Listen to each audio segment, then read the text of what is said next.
Chapter 109, Nash Alta. Adventurer Level 11, Orc, Nuleven. I kept a wary eye on Nick as we rose, ready to catch him if he hadn't completely recovered from the shroud.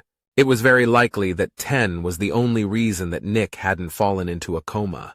His legs were solid, though, so I relaxed a little. "Thank you for your help. May we meet again under better circumstances," Nick said. "Sure, that'd be nice," the imp replied. "See ya, human." Yulk and I shared a knowing look. The odds of us running into Ujin again were pretty low, but if we did, Nick would probably get a much-needed education. An imp is an imp, after all. Even if he had forsworn his traveling band, escaping one's upbringing is a monumental task. He had been helpful, though, so maybe I was wrong about him.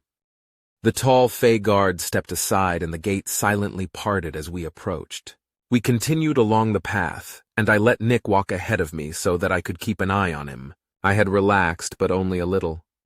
Before long, there were tall hedges on either side of the path. They were so tall that I couldn't see the sun. As the walkway began to curve to the right, I noticed that there weren't any shadows either. "More magical fuckery," I muttered. "Yep," sighed Nick. The curve turned into a spiral that continued far longer than should have been possible. Just as I was beginning to lose patience, the hedges opened up into a massive field of flowers. The path halted, and so did we. "Approach, mortals!" a booming yet gentle voice rang out. Larry seemed unfazed, but my brothers and I shared a concerned glance. Despite our hesitation, we did as we were told and stepped into the field of flowers. As we crossed the threshold, my skin and eyes tingled like a limb that had been sat on for too long. I blinked, trying to drive away the sensation, and found myself suddenly surrounded by wilder of all shapes and sizes. Fairies, fae, sylvans, gulpers, sprites, and more watched us silently as if judging us. In front of us, the ground formed a large dais. Atop it stood 8 chairs fashioned from stone and root. 4 of these chairs were empty and plain, but the 4 chairs in the center had gem-like flowers blooming on top of their backrests. Upon the center chairs sat the most beautiful beings I had ever laid eyes on, except for Nima, of course. Each of the center chairs had different colored flowers. The leftmost chair was red, then green, blue, and yellow.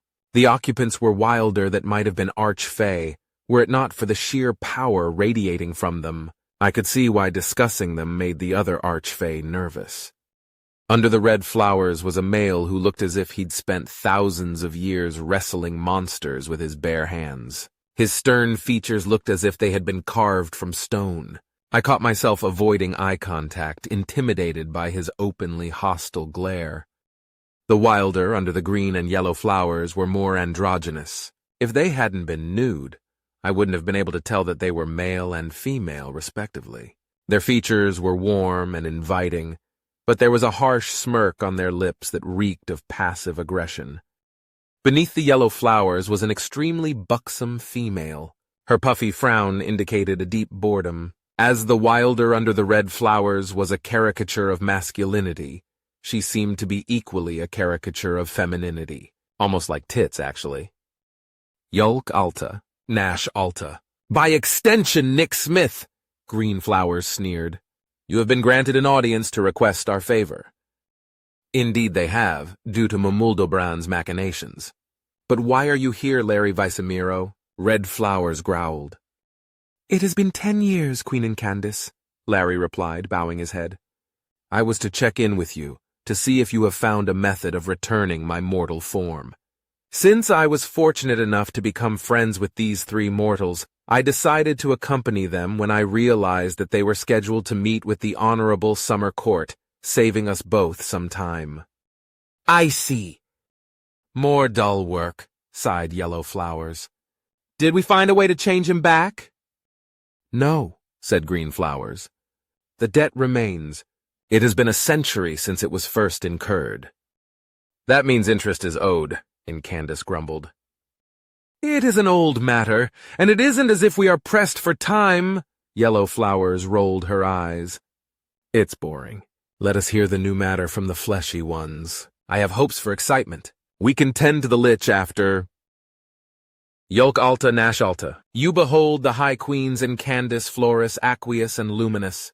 You are permitted to make a request of this court. Blue Flowers, probably Aqueous, said in an authoritative tone. Speak.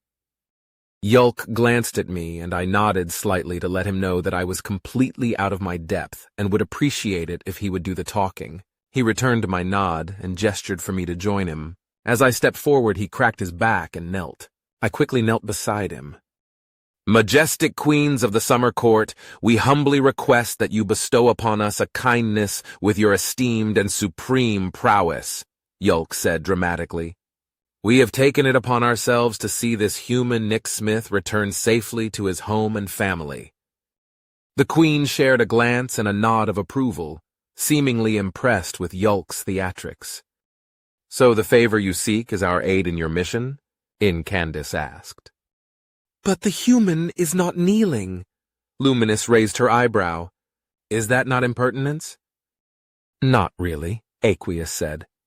The human is not the one asking for our help, the orcs are, and they are sufficiently prostrated. Well, I would still prefer it if the human would knee. A sudden strong static slammed into me like a hammer striking an anvil. Every hair on my body tried to stand on end. I looked up in alarm, only to find all 4 of the queens staring intently at Nick. Well, that's interesting, Luminous said coldly. Yes. What do you mortals call it? Florus asked. A touched yes? What business do the higher ones have with you, human? Incandus demanded. Nick froze, unsure of how to proceed. Something big had just happened, but we had no way of knowing what it was. Yolk quickly returned his gaze to the ground. If I may, your majesties, he said. By all means. Incandus sat back in his seat. Nick Smith, our adopted brother, has inadvertently curried the favor of the higher ones.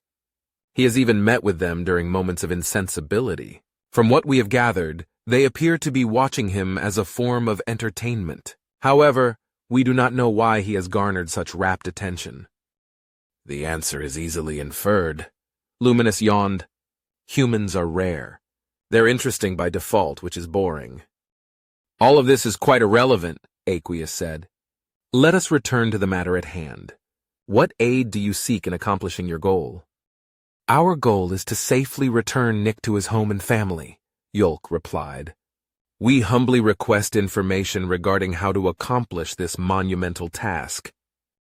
Information? Incandus laughed. Why not ask us to perform the task for you? Could it be that you doubt our ability to perform such magics? Yolk wisely remained silent. If it does doubt our ability, it is correct, Aqueous said, annoyed. We could easily return the human to his home and family, but safely is an entirely different issue.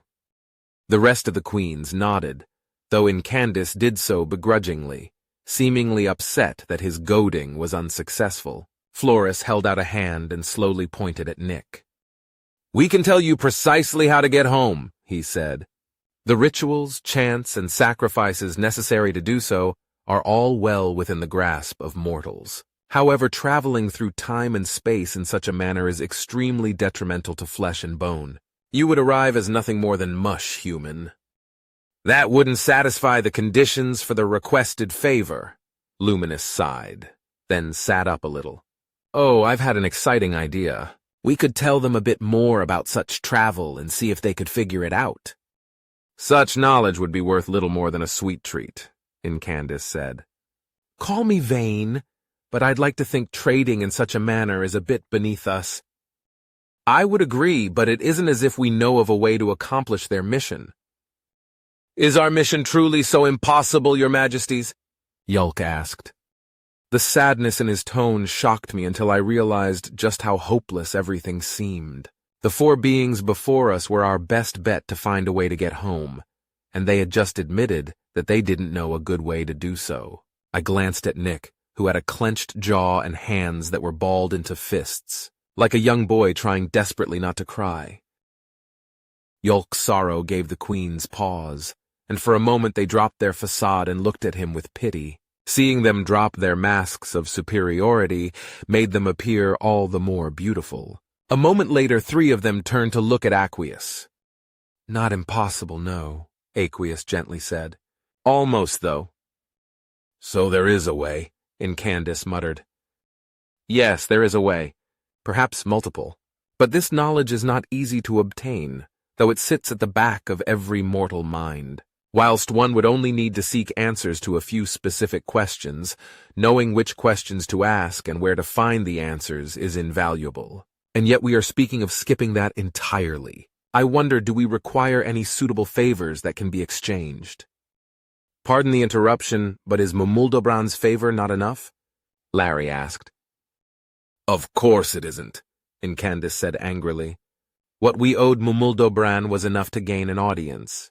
If the heathen presented our debt as anything more than that, you have been swindled. Though knowing his adoration of inebriation, it would not surprise me if the deception unintentional. Yes, Incandus. Mumuldobran is a bad seed, Florus interjected impatiently. That aside, I can think of no favors suitable for this exchange. Everything of sufficient difficulty has been seen to by the big orc. The 4 of us didn't have enough time to express our confusion before a commotion began behind us. Speaking of which...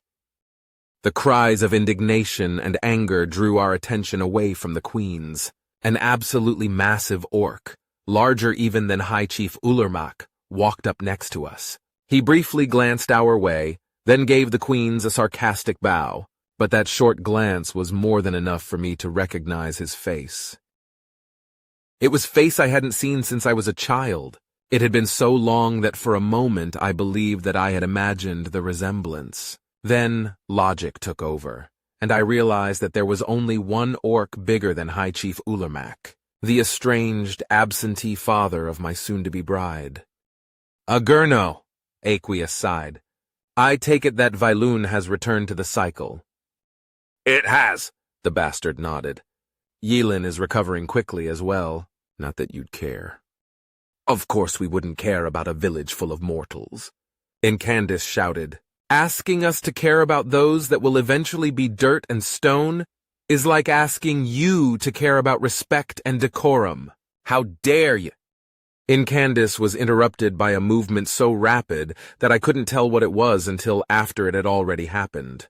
The motion in question was Agurno drawing his blade and lunging forward in an attempt to decapitate the queen. Agurno stood before Incandus, sword lodged firmly into the queen's forearm. A trickle of blood dripped down the blade. Oh, stop flirting, you two! Luminous rolled her eyes. Agurno, are you truly so crass that you cannot even wait your turn? Must you interrupt their audience simply because you can't wait a few minutes? Luminous gestured at us, but Agurno didn't take his eyes off of Incandus. Without even thinking about it, I stood and began to walk toward him. I wanted him to hurt. I wanted him to feel what Nima felt when he abandoned her. I didn't know how to do that, though. Such intricate revenge was far beyond my planning abilities. Instead, I walked up to him and socked him in the kidney as hard as I possibly could. It felt like punching a rock, but he winced. I dropped into a crouch, narrowly avoided the elbow and sword that whooshed over my head, then tried to connect an uppercut. He avoided the uppercut by leaping back to get some distance between us. We locked eyes and his jaw dropped. Nash? He asked. Is that you? Fuck you! I shouted. Why aren't you dead? What? The only possible excuse for abandoning Nima was for you to die painfully like the fucking coward you are. That's what this is about. I had to watch her grieve you. Years, you sack of shit. Years! What kind of father leaves his daughter to grow up without him? A shitty one, no doubt. His nonchalant acceptance of my assessment pissed me off even further. I leapt at him and struck him in the gut. He stood there, letting me hit him over and over again. By the time my white-hot rage subsided, my fists were bleeding. All right, that's enough, he said. Calm down, kid. And just like that, my rage returned. I swung upwards towards his jaw and found myself on my back. I stared up at the sky for a moment, before I realized that I couldn't breathe, and I recalled a foot catching me just beneath my ribs. I wheezed and tried to sit up, but collapsed back to the ground. Is this what Nick felt like sparring with Thunra?